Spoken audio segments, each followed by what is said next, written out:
Cyclone Idai next hit Zimbabwe, and one of the areas worst affected by the cyclone is Chipinge in Manicaland Province in the east of the country. Now, estimates from authorities there put the numbers affected by the cyclone at approximately 1,600 households.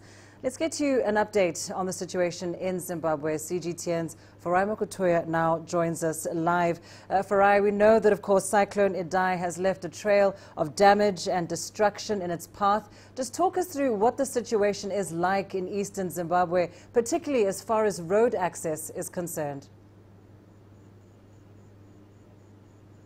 Well, indeed, devastation, mass devastation that we've seen here, and access has been a huge challenge.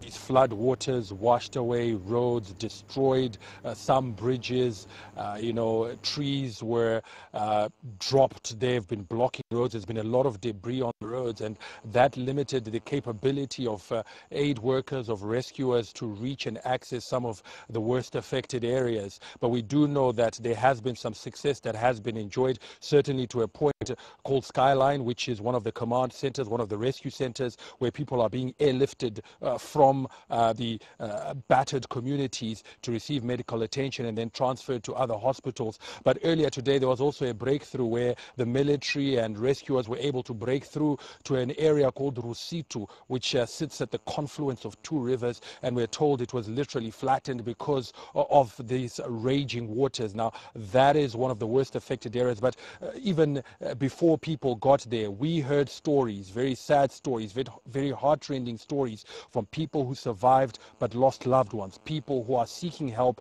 and want the government to do more. Here's what some of them had to say. A trail of destruction left by raging water that tore through this mountainous terrain, flattening most of what was in its path. Many homes were no match for the destructive deluge. Chipinge was asleep in hers when disaster struck. My house caved in and I was stuck under a pile of rocks. My husband, who was sleeping next to me, was crushed to death. Her son and daughter-in-law heard her cries and came to help, but fled, fearing for their own lives after the flood water rose to their necks. I used my hands to claw my way out of the rocks and crawled out of the house, where neighbors found me and carried me to safety. She's not sure what's next for her. She broke down, overcome by grief, when I asked if she plans to return home. I can't go back there again, she says. The last few days have been emotionally and physically draining for the people of Chimanimani. After the battering this community has taken, its future, much like what's left of the road behind me, hangs precariously, desperately in need of urgent rehabilitation. Government has declared the floods a national disaster and set aside $70 million for emergency relief, food aid and infrastructure repair. But some believe much more is needed to address the crisis whose magnitude is yet to be fully ascertained. We need more help. I don't think the government fully understands the magnitude of the crisis there. Ministers shouldn't just visit the blocked roads and bridges. They should go deep into Chimanimani. There are many people still trapped there. There is crisis because many bridges have been swept away. We only talk of the major bridges, but there are smaller bridges too. There is no form road transport whatsoever. The official death toll from the flooding remains at 98, but government has conceded it could be much higher, with reports that some bodies have been swept across the border into neighboring Mozambique.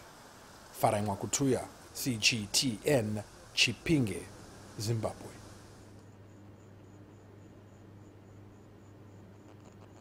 Well, that is the scale of destruction and devastation in Chimanimani and Chipinge and these eastern highlands, and the level of despondency and, just loss that many people have suffered here. Some saying they won't go back, as that lady said in that story. But certainly we know President Emmerson Mnangagwa was here earlier. He visited and toured some of the areas, heard their concerns and what more they would like government to do. He was very clear that there's enough food aid to feed all the people that have been affected. But he was also very clear that going forward, there will be strict and stringent regulations in terms of building to make sure that the homes that are put up in this area can be able to withstand another disaster of this nature should it occur.